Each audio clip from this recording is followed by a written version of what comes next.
მოიმეტა თუ არა მედიკამენტებზე ფასებმა? მედიკამენტებზე. ეგ ხო თქვენც იცით რომ მომატებულია შვილო. აი წინა თვეთან შედარებით. როგორ არ არის ძალიან ბევრი მთელი რავი ალბათ 100 და მეტი პროცენტით არის მომატებული სულ ყველაფერი. ხო, გინდა სამედიცინო დაწესებულებებში რომ იხვალ, ვითომ საყოველთაო, რასაყოველთაო რომ მაპატია და შარდის ანალიზია ისა. უფასო. დანარჩენი ყველაფერი, რაც მინდა რომ ნორმალური ანალიზი გავიკეთო პენსიონერმა ქალმა, იმხელა კატასტროფული ფასები ღირს, რომ არც მივდივარ მაგის გამო ექიმთან. დავდგები მე თვითონ რაღაცა ცოტა იაფა, თუ კი რაღაცას გამოვალ, აი ხარას დავლი ხარასა.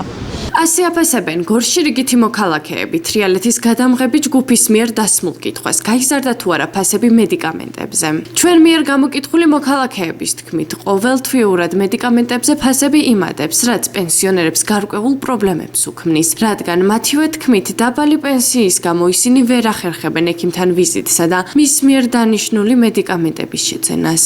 მოიმეტა თუ არა მედიკამენტებზე ფასებმა? კი, ახლა ვიყიდე და ძალიანაც მოემატა. ეს პენსია არაფერზე არ აკოფნის. აი კონკრეტულად რომელ მედიკამენტებზე, რა სახის მედიკამენტებზე მოიმატა ფასებმა?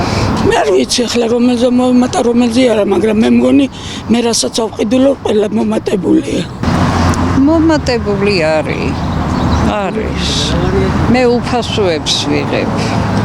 ფორმაცი აქვს ჩემ მეუღლესა, მაგრამ რაც არ არის იმაში დავყიდულობ, ფას მომატებულია. და რას უკავშირებთ ამ ფასების ზრდას მედიკამენტებზე? რამ განაპირობა ეკონომიკა არ არის საქართველოში და აი მაგა განაპირობა სხვა რამა. ეს აფთიაქის მეპატრონები კიდე რავი თავიანთი ჯიბისთვის ბრძოლობენ რომ უფრო ბევრი იშოვონ და ბევრი დარჩეთ. კი, აი თუ შევიყიდე წამლები ყანა ფული გადავიხადე. აი წინა თვეებთან შედარებით? კი, საკმარისად. და რას უკავშირებთ ამ ფასების ზრდას მედიკამენტებზე? აბა რა გითხრა შენ პატარა კაცია და მუშაკაცი ვარ, მე რა უნდა. ზოგადად მომენტია. პენსიები არ აყოფნის. ეხლა მიხვალ ხათრი ცოტა სოყედლობ, როცა გინდა რომ ერთი თვის აიყიდო, ყიდო 5 დღისას, 10 დღისას.